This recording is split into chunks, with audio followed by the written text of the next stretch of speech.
Although our second visit to Namibia, which took place in 2012, began here in the Erongo Mountains, the main focus of the trip will be a west to east drive right across Etosha. Prior to 2011 there had been no public access to the waterholes here in the western half of the park, but the opening of the new camp at Dolomite Point by the Namibian Wildlife Service has changed all that. Provided you're actually staying at the lodge, you have almost exclusive access to all the waterholes in virtually half the park.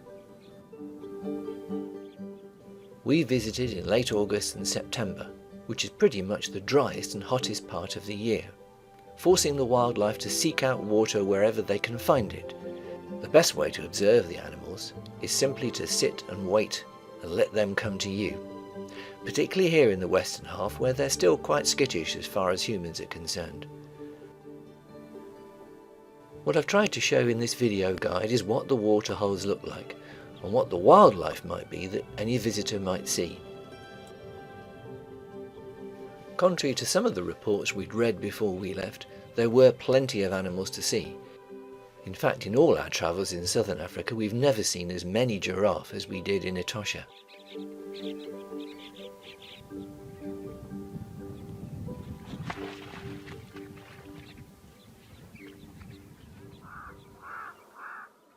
Soon after sunrise on our first full day in the park brought us to Klippan, a waterhole not far away from Dolomite Point, and one we'd been told at camp was often frequented by lions.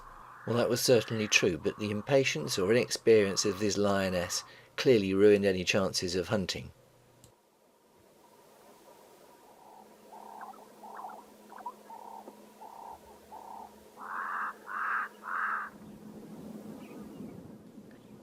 Morning photography at Jackal's Water, however, was slightly more tricky than at Klippan. The parking area is in a really open position, so you get good views of the animals arriving and leaving.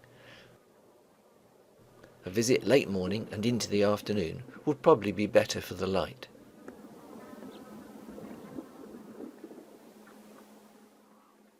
The calcrete rock at Klippan gives the light an intensity that needs to be carefully managed, but the golden hour just before sunset proved to be just right for observing this small family group of elephants coming down for their drink.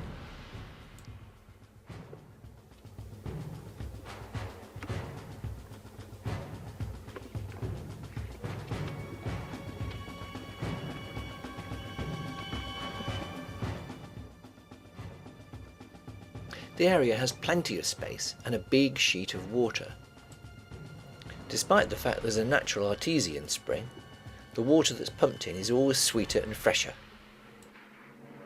If nothing else, it always gives the juveniles something to squabble over. These two were scrapping nearly all the time they were at the hole.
Dolomite Camp sits on the hill overlooking this waterhole, though there are in fact only these two tents, numbers 13 and 14, that have a view of the water.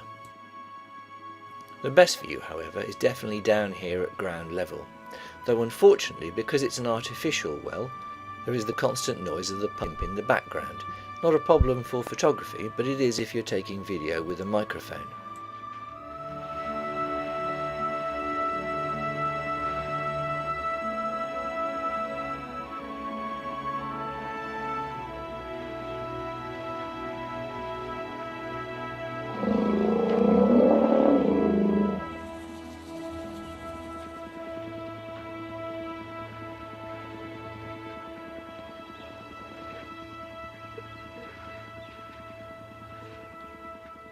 The warthog, having been chased away by the elephants, was waiting patiently to get back in for a drink. But any chance he may have had quickly disappeared with the arrival of this large male.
The following morning we began our eastward journey towards Okaquayo. Although it's 174 kilometres to the park headquarters, we saw only a handful of cars, so the driving was quite easy and relaxed. This was in stark contrast to the tension we found at Oliphantros waterhole. These ostrich had obviously been hoping to walk down to the water to have a drink, but that was the last thing on the minds of these stallions, who were much more concerned about keeping their harem together and fighting off the attentions of any other competing males.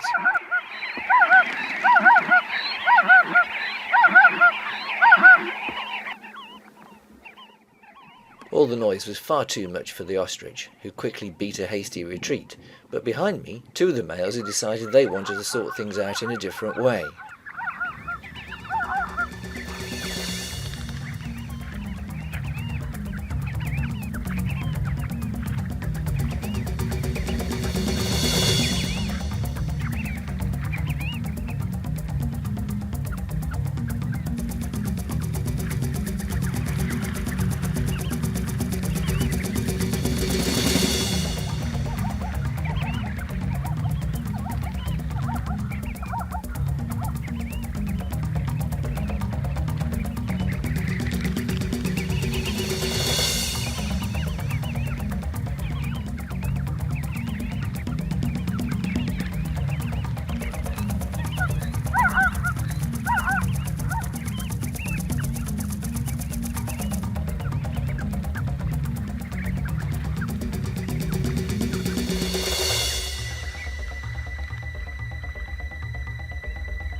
And then just when you think it's all over,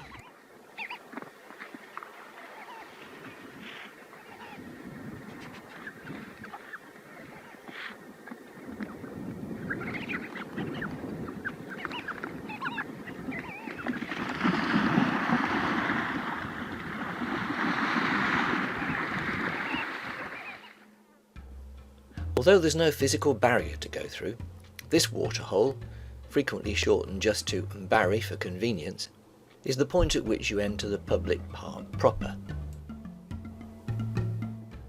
This is a large open waterhole, ideally suited to morning photography, but apart from a couple of squabbling oryx, it's all relatively quiet, though it is teeming with life.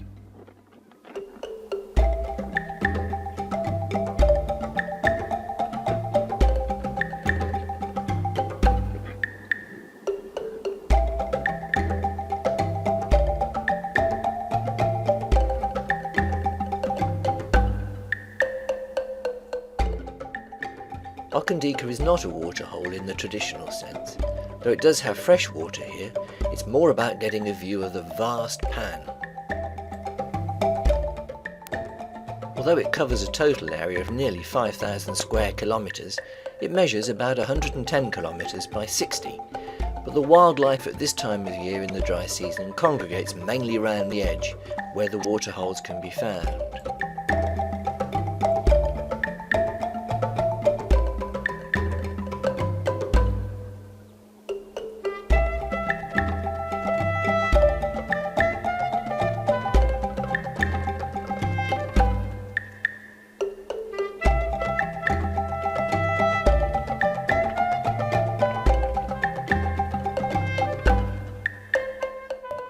With Okakwayo only 12 kilometres away, we've reached the end of our first stage of the journey. Part 2 will cover the section between Okakwayo and Halali, and then finally between Halali and Namatoni.